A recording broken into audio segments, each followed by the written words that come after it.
Why is it so hard to just be? Is it that we have families, jobs, debt, and a million other things that we need to keep afloat? With so many things to juggle, it's hard to keep everything jiving and in sync. But when the entire family is healthy and the bills are paid, these elusive moments of contentness settle in. It's then that we have a moment to dream and make plans that drive us, that keep us happy, and test who we think we are and reveal who we really are.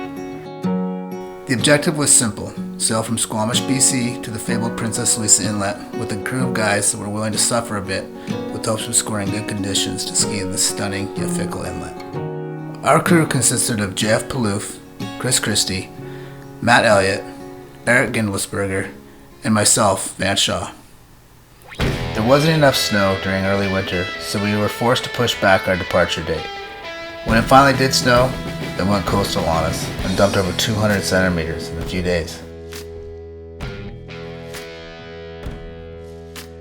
As we motored out of the Squamish Marina and waved goodbye to our families, I looked around and saw happy men. I felt confident, and I was impressed with how well our crew was meshing.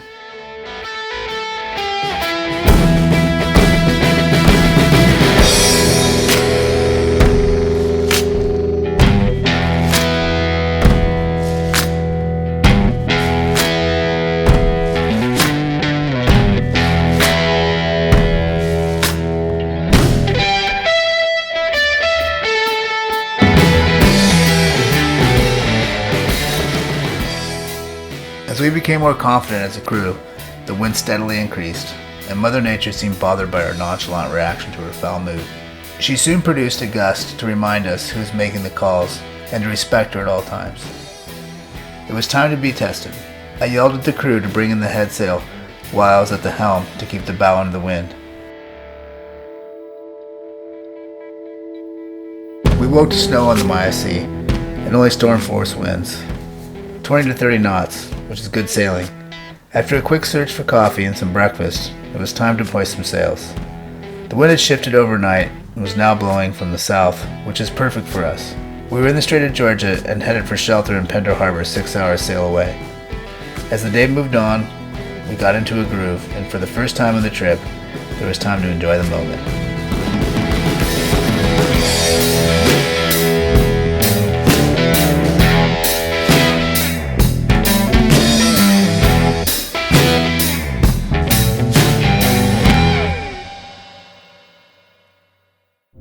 When we motored out of Pender Harbor early the next morning, the wind was not in our favor, and in these narrow waterways, the 5-horsepower diesel motor was our only hope of making our destination, Princess Louisa, by dark.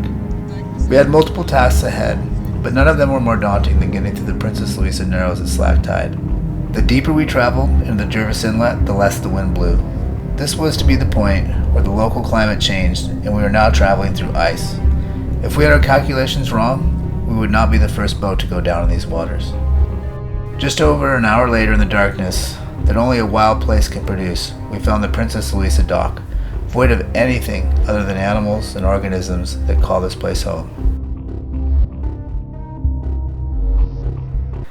At times in my life and death needed to be on the line for me to feel like I experienced an adventure.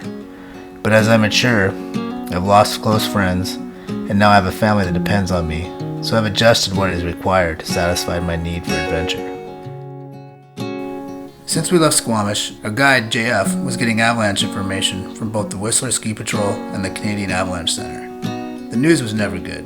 For the last 8 days, the avalanche hazard wavered from serious to extreme. Over the time span of our trip, at least 6 backcountry enthusiasts had died in BC from injuries or suffocation caused by avalanches.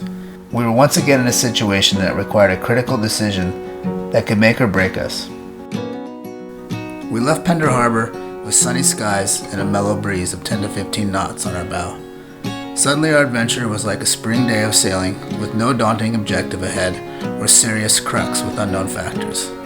This day was straight ahead and a pleasure to have the wind fill our sails and the sun dry our souls. On the way back to Squamish, we decided to give skiing one more go and meet early the next day to try and summit and ski Mount Garibaldi. We awoke to an idyllic alpine setting, except for one thing. The avalanche hazard was again very high. As we moved up the glacier, we had our crew member and professional guide Jeff leading the rope. The pace was quick, efficient, and it was easy to plod ahead. But as we climbed higher, I could see only the hazards that we were warned about: wind-loaded and unsupported slopes. It was at this time that I decided I would do something that I'd never done before. I was ready to quit and let the rest of the crew decide for themselves what they were to do. Some needed more information from higher up, and others only needed a few more minutes on the rope to decide the conditions were just not what we needed to ski off the summit on this day.